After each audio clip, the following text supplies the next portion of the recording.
Hello दोस्तों, स्वागत है आपका दृष्टि आईएएस के इंडेप्थ प्रोग्राम में। मैं हूं केवल आपके सामने। कुछ समय पहले जब भारत में पता चला कि चीते नहीं बचे हैं, नहीं दिखाई दे रहे हैं, तो क्या किया गया कि अफ्रीका के नामीबिया देश से चीते लाए गए भारत के कुनो नेशनल पार्क में। और चूंकि भारत में एक तरह से चीते विलुप्त हो चुके थे, तो दोबारा से उन्हें बसाने की कोशिश की जा रही है भारत में, और यह प्रक्रिया निरंतर अभी जारी है। उसी प्रकार से एक देश है कंबोडिया। कंबोडिया में भी वहां पर बाघ यानी कि टाइगर विलुप्त हो चुके हैं। 2016 में वहां की सरकार ने कहा कि यहां पर अब टाइगर नहीं बचे हैं। तो इस बात को ध्यान में रखते हुए वह भी चाहती थी कि अपने देश में वापस से रीइंट्रोड्यूस करे टाइगर को। तो उसके लिए उसे क्या करना होगा, किसी अन्य देश से सहायता लेनी होगी। जैसे चीते के मामले में भारत ने नामीबिया से सहायता ली शुरुआत में, तो भारत से ही सहायता ली गई, क्योंकि भारत के पास है सबसे ज्यादा बाघ यानी कि टाइगर। तो इस क्रम में मांग सबसे पहले कंबोडिया ने अपनी तरफ से रखी है, और कंबोडिया ने यह बात कही है कि वह चाहती है कि भारत ना सिर्फ उसे बाघ दे, बल्कि उसके मामले में उचित ज्ञान भी दे, उचित जानकारी भी दे, जिससे वह उनकी संख्या बढ़ा सके। इससे जुड़ा एक समझौता भी हुआ है। इन सारी बातों को आज की खबर में हम एक एक करके समझेंगे। तो देखिए, सबसे पहले खबर क्या है, why some tigers from India may be sent to Cambodia. तो आप यह बात समझ सकते हैं कि अब क्यों आपको आइडिया लग चुका है कि टाइगर को इंडिया से कंबोडिया भेजा जा रहा है। अब बात आती है कि किन बिंदुओं के माध्यम से हम समझेंगे कि चर्चा में अभी यह खबर क्यों है, यानी कि आज हम इस बारे में चर्चा क्यों कर रहे हैं। उसके बाद कंबोडिया में बाघ विलुप्त कैसे हो गए, आखिर क्या कुछ वजह थी जिस वजह से वहां पर बाघ एक समय में मौजूद थे और आज नहीं है। उसके बाद भारत से ही क्यों भेजे जा रहे हैं, दुनिया में और भी देश हैं, 13 टाइगर रेंज कंट्रीज हैं, वहां से कहीं से भी ला सकते थे, लेकिन भारत से क्यों। उसके बाद भारत को फिर ले आने के लिए, री इंट्रोड्यूस कराने के लिए भारत से जो बाघ लाए जाएंगे, उस री इंट्रोडक्शन में कंबोडिया अपनी क्या तैयारी कर रहा है। क्या वह तैयार है? ऐसा तो नहीं कि जिस प्रकार वहां पे जो बाघ मौजूद थे और विलुप्त हो गए, यहां से जो बाघ जाएं और वो भी विलुप्त हो जाएं। उसके बाद बाघ से संबंधित कुछ महत्वपूर्ण तथ्य हम जानने का प्रयास करेंगे, जो जरूरी हो जाता है। संरक्षण की उनकी स्थिति क्या है, भारत में उनकी आबादी के संबंध में क्या जानकारी है, और एक अभ्यास प्रश्न जो आपकी तैयारी करेगा और मजबूत। तो देखिए, सबसे पहले चर्चा में क्यों है। तो नवंबर में कंबोडिया के साथ भारत ने एक समझौता किया। समझौता यह हुआ कि आने वाले समय में भारत बाघ उपलब्ध कराएगा, नर एवं मादा दोनों। किसको? कंबोडिया को। एशिया का ही देश है। अब देखिए, यहां पे एक बात आती है कि ना सिर्फ वह उपलब्ध करा रहा है बाघ को यानी कि टाइगर को, बल्कि बाघ को उपलब्ध कराने के पहले कुछ तकनीकी जानकारी और ज्ञान भी उपलब्ध कराएगा। इस समझौते के माध्यम से यह बात तय हुई है। तकनीकी जानकारी और ज्ञान का पूरा मतलब यह है कि उस बाघ को किस प्रकार से संरक्षित किया जाएगा, वहां ले जाकर के क्या उसको सुविधा दी जाएगी, किन बातों का ध्यान रखा जाएगा, ये सारी बातें इसमें जुड़ी हुई हैं। अब आगे की बात आती है कि एक बार हम देख लेते हैं नक्शे में कंबोडिया कहां पर है। तो ये तो आपका भारत है, और कंबोडिया ये आपको यहां पर देखने को मिल जाएगा। एशिया महाद्वीप में ही है, उसी का एक देश है। अब बात आती है कि भारत से कंबोडिया ये जो आ रहे हैं बाघ, यानी कि आने वाले समय में, उसके पहले वहां पे थे बाघ, वो कहां चले गए, क्यों विलुप्त हो गए। इस प्रश्न का उत्तर शुरुआत से समझिए कि आखिरी बार बाघ कब देखा गया। 2007 में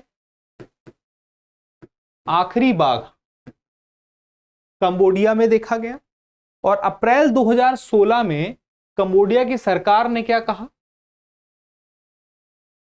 विलुप्त है। अब जो है वहां पर बाघ विलुप्त हो चुके हैं। इस विलुप्त होने का मतलब 2016 में जो वहां की सरकार ने कहा, उसका मतलब ये था कि वहां के बाघ अब प्रजनन नहीं कर रहे हैं।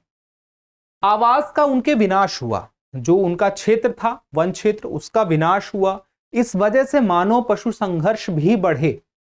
एक तरफ तो उनका अवैध शिकार तो जारी ही था, क्योंकि शेर एक ऐसी बाघ एक ऐसी जाति है जिसकी पूंछ से लेके मूंछ तक सब कुछ काम का है, बिकाऊ है, कीमती है, इसकी डिमांड है।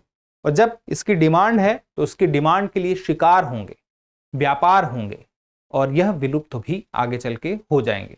और यही हो भी रहा है। इनकी पूंछ से भी कुछ दवाई बन रही है, मूंछ से भी बन रही है, इनके दांत से भी बन रही है, इनकी हड्डी से भी बन रही है, इनके पित्त से भी बन रही है, इनके मल से भी बन रहा है, इनकी आंखों से भी बन रहा है। इसी वजह से यहां तक कि उनकी खाल भी, एशिया की बहुत सारी संस्कृतियों में उनकी खाल का भी बहुत महत्व है। इसी वजह से इनका शिकार हो रहा है और व्यापार हो रहा है। साथ में जो मानव पशु संघर्ष होता है उसमें ये मारे जाते हैं। अब क्योंकि इनका आवास धीरे धीरे छोटा होता जा रहा है, शहरी क्षेत्र जंगल तक चला गया है, बढ़ता जा रहा है, तो जब इनका आवास होगा छोटा, इनका निवास स्थान छोटा होगा, तो इनमें भी आपस में संघर्ष होने की स्थिति आएगी। साथ में ये जिस माहौल में रहते थे, वो जब माहौल बदलेगा तो कहीं ना कहीं उनके प्रजनन में भी फर्क आएगा और वह धीरे धीरे घटता जाएगा। तो उनकी सेहत पर और प्रजनन क्षमता पर पूरा पूरा असर देखने को मिलेगा। अब बात आती है अगली कि ये जो विलुप्त हुए हैं, इसके बाद जब भारत से भेजे जा रहे हैं तो भारत से ही क्यों भेजे जा रहे हैं? तो देखिए, भारत में आबादी सबसे ज्यादा है बाघ की।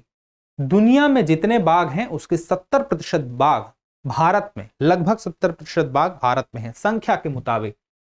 कंबोडिया के जो वन्यजीव और जैव विविधता विभाग द्वारा एक मांग जाहिर की गई थी। कब की गई थी? वर्ष 2016 में ही यह मांग जाहिर की गई थी, जिसमें उन्होंने कहा था कि वे चाहते हैं कि उन्हें जो ऐसे देश हैं, टाइगर रेंज कंट्री है जहां पर टाइगर मौजूद हैं, वहां से कम 2 नर और 5 से 6 उन्हें मादा मिल जाए। इस पर जो वन्य जीवों के विशेषज्ञ हैं उन्होंने अपनी राय दी और कहा कि आपको बस इतना नहीं चाह लेने से हो जाएगा कि आपको हम 2 नर और कुछ मादाएं उपलब्ध करा दें बाघ की। सबसे पहले तो आपको ध्यान रखना होगा कि उनका संरक्षण कैसे किया जाए, कैसे उनकी स्थिति को बेहतर किया जाए जिससे वे अपनी संख्या वहां जाकर भी बढ़ा सकें। इस बात का ध्यान रखते हुए कंबोडिया की सरकार ने इस बात को समझा और इसी बात के तहत ही जो भी भारत सरकार से समझौता हुआ, वह समझौता यही था कि वह उससे कुछ तकनीकी ज्ञान और ज्ञान भी लेगा। अब देखिए, टाइगर रेंज कंट्री की जब मैंने बात की तो कुछ देश हैं जैसे बांग्लादेश, भूटान, चीन, Cambodia, Bharat, Indonesia, Laos, Malaysia, Myanmar, Nepal, रूस, थाईलैंड और वियतनाम। ये टाइगर रेंज कंट्री है जहां कहा जाता है टाइगर उपलब्ध है। लेकिन पिछले कुछ समय से कंबोडिया, लाओस, वियतनाम यहां पर टाइगर देखने को नहीं मिल रहे हैं। अब बाकी जगह है जहां पर टाइगर की संख्या बल्कि कुछ समय में बढ़ी भी है, जैसे कि 2010 से 2022 के दौरान आबादी दुगनी करने का एक लक्ष्य रखा गया था।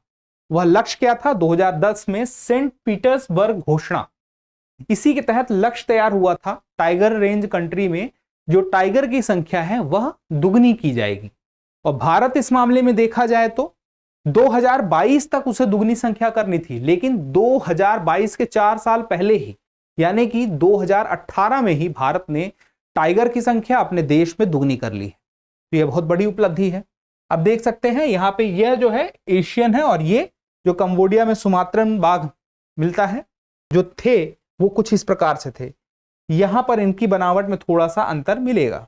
यहां पर इनके जो विशिष्ट दाढ़ी और अयाल होता है, कान के बगल के बाल होते हैं, कुछ अलग किस्म के दिखाई देंगे। हाइट भी इनकी कुछ कम होती थी।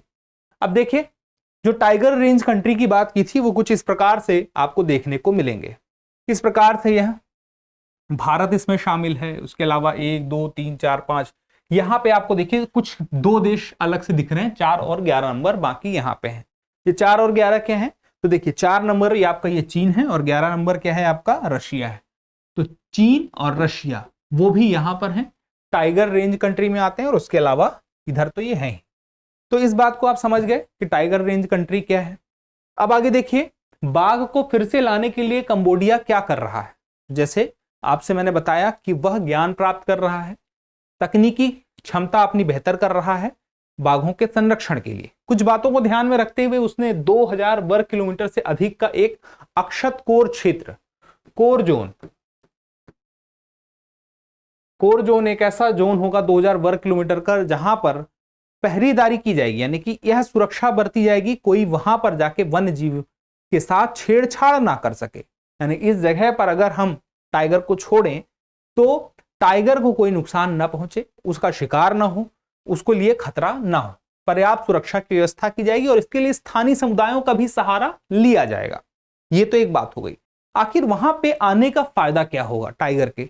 तो टाइगर के कंबोडिया में आने का फायदा हो गया कि इस जगह के जो पारिस्थितिकी तंत्र है और बेहतर होगी, जो आहार श्रृंखला है, जो खाद्य श्रृंखला है वह बेहतर होगी, क्योंकि खाद्य श्रृंखला में यह शाकाहारी जीव है, मांसाहारी जीव है, और मांसाहारी जीव होने के नाते जो अन्य शाकाहारी जीव हैं उनका यह भोजन के रूप में उनका आहार लेता है। तो बात यही आती है कि इस प्रकार से पारिस्थितिकी तंत्र में वह एक बैलेंस बनाता है। वनस्पतियों की सुरक्षा के लिए एक मांसाहारी जीव का होना भी पारिस्थितिकी तंत्र में महत्वपूर्ण हो जाता है, शाकाहारियों की संख्या को नियंत्रित रखने के लिए। तो इस प्रकार से वहां होना इसका जरूरी हो जाता है। अब बाघ से संबंधित कुछ महत्वपूर्ण जानकारी, जैसे उसका वैज्ञानिक नाम आपको पता ही होना चाहिए, क्या है? Panthera Tigris. और जो भारतीय बाघ है पैंथेरा टाइग्रिस टाइग्रिस। अब यहां पे एक बात याद रखिएगा, संरक्षण की स्थिति, यानी कि इस बाघ का संरक्षण जो हो रहा है उसकी स्थिति क्या है। अलग अलग स्तर पर देखें तो भारतीय वन्यजीव संरक्षण अधिनियम 1972 की अनुसूची 1 में यह रखा गया है। बहुत सारी अनुसूचियां हैं, 1, 2, 3, 4, 5 है। इस अनुसूची का मतलब यह होता है कि संरक्षण की सबसे अच्छी स्थिति है। इस अधिनियम के माध्यम से सबसे ज्यादा संरक्षित प्राणी में से एक है, जानवर में से एक है। इसके संरक्षण में जेल तक भेजने की प्रावधान है, यानी कि सजा इसमें दी गई है। अंतरराष्ट्रीय प्रकृति संरक्षण संघ IUCN की लाल सूची में इंडेंजर्ड की श्रेणी में इसे रखा गया है। विलुप्त होने का खतरा इस पर बना हुआ है। वन्य जीवों वनस्पतियों की लुप्तप्राय प्रजातियों के अंतरराष्ट्रीय व्यापार पर एक कन्वेंशन हुआ, एक संधि हुई, जिसे हम कहते हैं साइट्स। इसमें परिशिष्ट 1 में रखा गया है, 1, 2, 3 होते हैं। परिशिष्ट 1 में होता है कि ऐसे जो जानवर या पक्षी या वन्य जीव जो परिशिष्ट 1 में आ जाते हैं उनका व्यापार नहीं हो सकता है। शोध कार्य के लिए एक जगह से दूसरे देश में भेजा जा सकता है, लेकिन व्यापार अगर परिशिष्ट 1 में है तो इन जानवरों का व्यापार नहीं होगा, इन्हें संरक्षित करने का ही प्रयास किया जाएगा। अब भारत और कंबोडिया के बीच में व्यापार नहीं हो रहा है, यह री इंट्रोडक्शन का काम हो रहा है, जिस प्रकार से चीते के मामले में हुआ था, नामीबिया से हम भारत में लेके आए थे। तो अब बात आती है भारत में बाघों की आबादी को लेके। जो आखिरी बार गणना हुई थी 2018 की थी, बाघ संगणना 2018। यहां पर दुनिया का सबसे बड़ा camera trap survey of wild life के रूप में गिनीज वर्ल्ड रिकॉर्ड हुआ था। जिस प्रकार से ट्रैक किया गया था बाघों को, उसके लिए गिनीज वर्ल्ड रिकॉर्ड मिला। अब यहां पर क्या पता चलता है कितने बाघ हैं भारत में? तो 2967। ये 2018 जो वर्ष है उस समय की बात है, 2967। और उस समय के हिसाब से ही यह पूरे विश्व का 70% आबादी थी। अब यहां पर तो कुल आबादी होगी, लेकिन भारत में किस राज्य में सबसे ज्यादा है? तो टाइगर स्टेट के रूप में पता चला कि मध्य प्रदेश है सबसे ज्यादा, 526, फिर कर्नाटक 524, फिर उसके बाद उत्तराखंड 442। उसी प्रकार से कुछ राज्य ऐसे हैं जहां पर कम होते गए, और चिंता की बात हुई, जैसे छत्तीसगढ़, झारखंड, उड़ीसा में बाघों की स्थिति में लगातार गिरावट हुई। और अभी हाल में जो एक रिपोर्ट आई जिसमें पता चला, और इस दौरान यह भी पता चला कि 3 टाइगर रिजर्व, जो बुक्सा पश्चिम बंगाल है, डंपा मिजोरम है और पलामू झारखंड है, इन टाइगर रिजर्व में टाइगर काफी समय से देखने को ही नहीं मिल रहा है। अब नहीं देखने को नहीं मिल रहा, इसका मतलब शायद वहां नहीं है। अब बात आती है, एक बार याद रखिएगा कि कुल टाइगर रिजर्व की संख्या कितनी है? तो याद रखिएगा 53 टाइगर रिजर्व हैं, ऑफिशियल 53 टाइगर रिजर्व। अब आगे देखिए आज का अभ्यास प्रश्न। आज का हमारा टॉपिक यहीं तक था। देखते हैं क्या है अभ्यास प्रश्न। हाल ही में भारत ने किस देश में बाघ भेजने के लिए समझौता किया है? आपके ऑप्शन है कंबोडिया, इंडोनेशिया, वियतनाम और नामीबिया। आप अपना उत्तर कमेंट बॉक्स में देना ना भूलिएगा। आप कमेंट करते हैं तो हमें और बेहतर करने की प्रेरणा मिलती है। जल्दी मिलते हैं अगले एपिसोड में, तब तक के लिए स्वस्थ रहें, मस्त रहें और पढ़ते रहें। धन्यवाद।